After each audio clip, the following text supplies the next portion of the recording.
E agora, os 2 últimos capítulos, nós juntamos e estamos fechando, né, o livro, os seus capítulos, com o pastor Marcos Monteiro. Quando Fânio Frank, aí no início, falou do meu início de carreira lá como educadora, lá no Central do Ibura, foi com o pastor Marcos.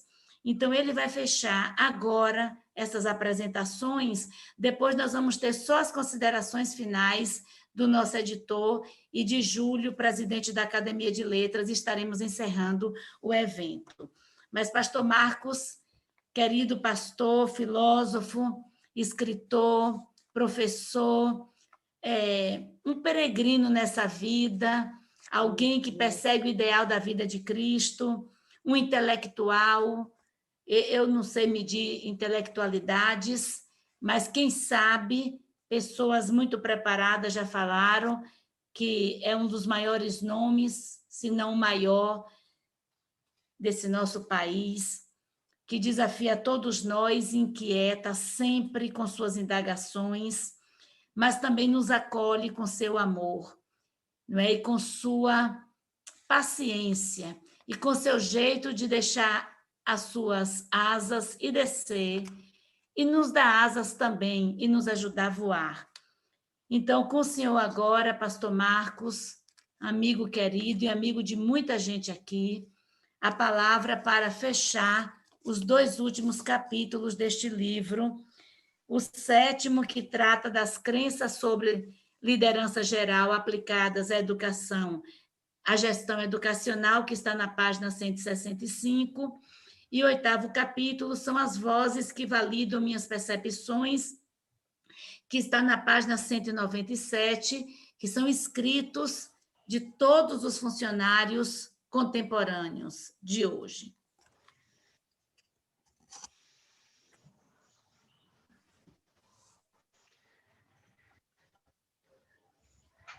Primeiro, a voz está tranquila? Sua câmera está fechada. Está sendo ouvida? Ok. Minha câmera aqui, para mim, está aberta. Agora abriu. Agora, minha conexão... ok. A voz está saindo normal? Está. Ok. Primeiro, respirar. E agradecer muita coisa mesmo, mas eu queria começar conversando com você, Sonilda, e com todas e todos presentes, através de Theo. Theo é neto de Sonilda e de Jorge, é filho de Fanny e de Josias, e Theo é uma exuberância, uma velocidade, é uma fascinação. Eu conversava com Theo quando nós começamos a nossa amizade, ele tinha 5 anos nessa época, e eu me considero um amigo de Theo. Ele começou a narrar uma conversa qualquer, e eu interrompi, fiz uma pergunta. Ele colocou a mão assim, na minha frente, e disse: pare, você está interrompendo meu turno de fala.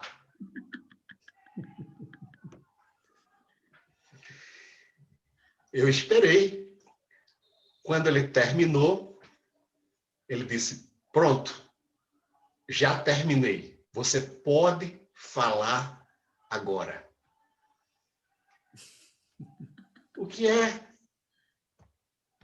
o Colégio Taylor Egídio? O que é a cidade de Jaguaquara? O que é a ERP? E quem é Sonilda? São uma impossibilidade. Você não existe, Sonilda. Você é uma inexistência. Escapa, contradiz qualquer lógica. Nós sabemos que a vida nos vem mais como caos. um dilúvio de sensações, um torvelinho de emoções, um turbilhão de pensamentos que nos coloca nas encruzilhadas de um labirinto de decisões. Eu estava olhando o livro mais uma vez e foi tão interessante algumas das falas que eu ouvi que quase eu não precisaria dizer mais nada. Eu estava olhando a relação entre linhas e entrelinhas no texto, e há muito mais entrelinhas do que linhas. Eu estava pensando, lembrando inclusive de alguns autores sobre outros conceitos e definições, e fiquei pensando que as linhas sem as entrelinhas são monótonas. Também as entrelinhas sem as linhas são indecisas. E linhas e entrelinhas estabelecem entre si uma espécie de dança que faz um livro ser muito maior do que é e muito mais belo. As frases preparam aquele cordão, que às vezes é cordão de isolamento, mas cordão de possibilidades. Eu tentei fazer um pouco da hermenêutica das linhas, mas eu tentei fazer uma hermenêutica das entrelinhas, uma hermenêutica dos espaços, uma hermenêutica dos vazios, e precisei respirar profundamente e lembrar de muita coisa.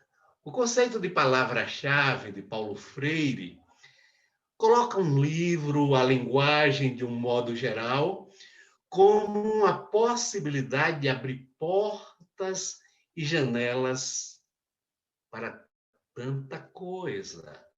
Há uma espécie de ambiguidade na linguagem de um modo geral e nas palavras de um modo particular, que a mesma palavra, em sua polissemia, pode se abrir para tantos significados, inclusive alguns contraditórios.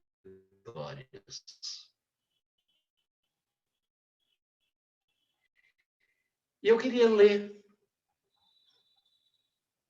um pouco as linhas deste livro, algumas coisas que eu separei extremamente rápidas, mas queria caminhar também por algumas entrelinhas.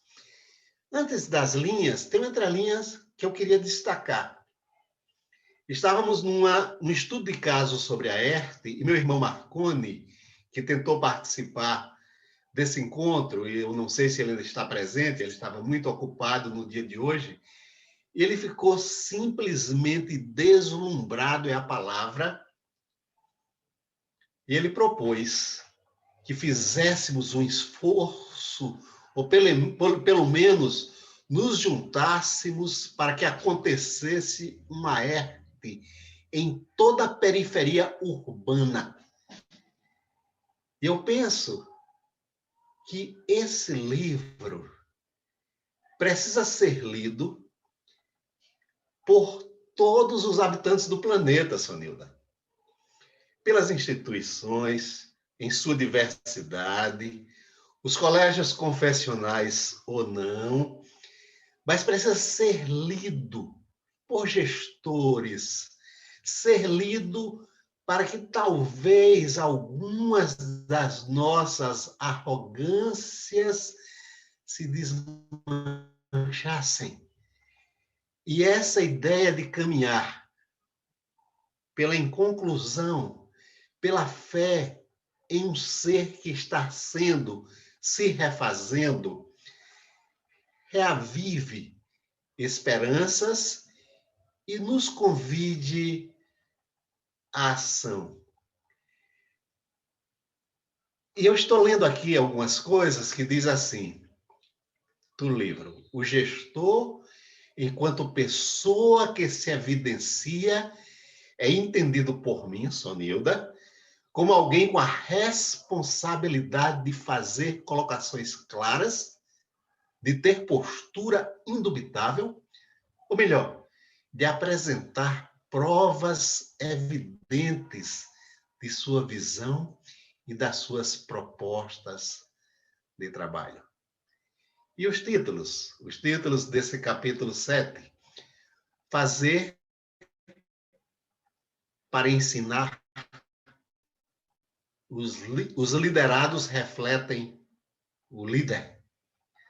Acreditar no potencial dos liderados. As pessoas ainda não são. Organizar para acontecer. A organização é caminho para a excelência. Formar para o desenvolvimento.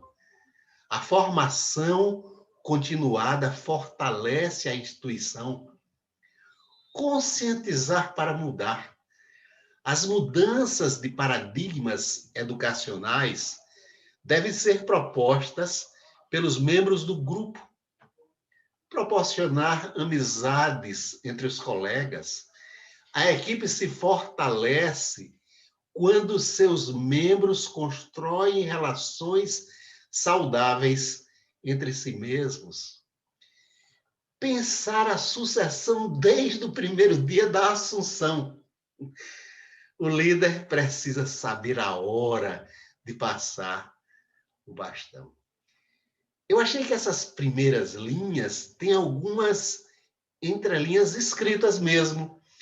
Nós podemos considerar as linhas seguintes como entrelinhas dessas outras linhas. Elas próprias terão as suas próprias entrelinhas, e essa dança de linhas e entrelinhas continua sem interrupção e sem conclusão. Primeiro, nas entrelinhas de todo o seu livro, todos os capítulos, até o fim, fé. E aqui diz assim: durante a carreira busco a fidelidade à missão, sustentando a visão e perseguindo os objetivos. A fé está guardada. Fé nos realmente grandes, os esfarrapados deste mundo. Fé no caminho que não tem volta, caminho da missão. Fé de que deixar cargo não é deixar a experiência de imersão. Fé na educação como possibilidade do ser humano exteriorizar sua beleza interior.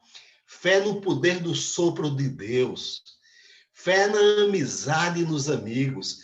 Fé na teimosia. Fé no Deus que fala. Fé no financiamento divino e fé no testemunho. Lembro de muita coisa quando leio tudo isso. E muita coisa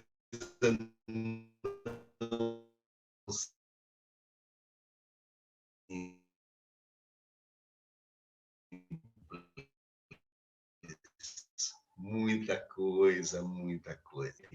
O sétimo e último princípio de liderança que defendo nesse trabalho diz respeito a passar o bastão, o poder, os ônus e os bônus de uma liderança.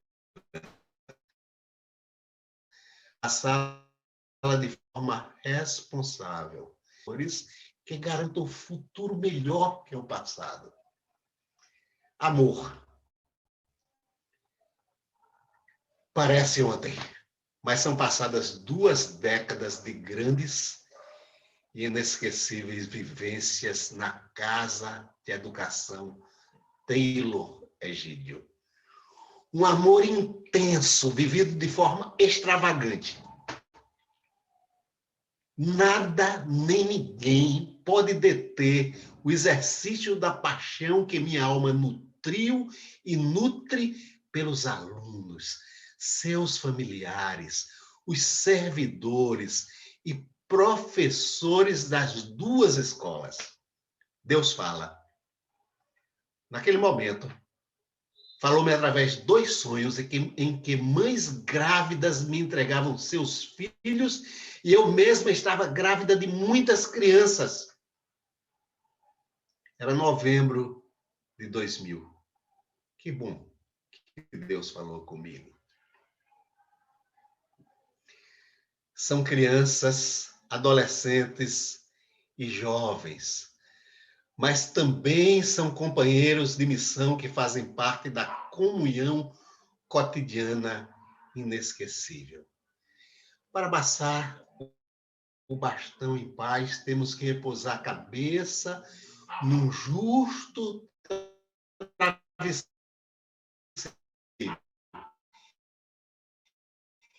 e responder a todas as perguntas que ele faz. O travesseiro não bate. Ele acorda até o inconsciente, vivos e os mais tensos, para desfilarem ante nós e nos inquirir.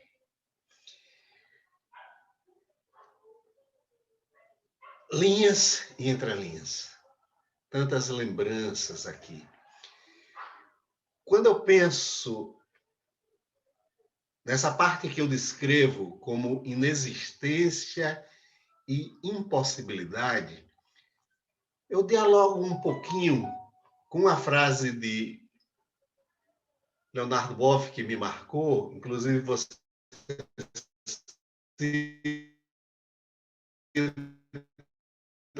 no seu livro, em que ele diz que só podemos alcançar o possível ao tentar o impossível. E eu creio assim que se Leonardo Boff um dia conhecer o Taylor Egídio, ele vai descobrir que a pessoa às vezes consegue alcançar o impossível. Eu ainda acho que o que acontece aí é impossibilidade. Fazer as entrelinhas dos 2 capítulos, ou de todo o livro,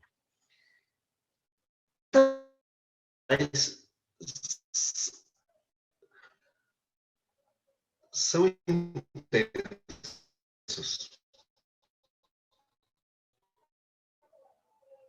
As ideias vão se repetindo. Pastor, seu microfone está um pouco ruim. No depoimento de cada uma.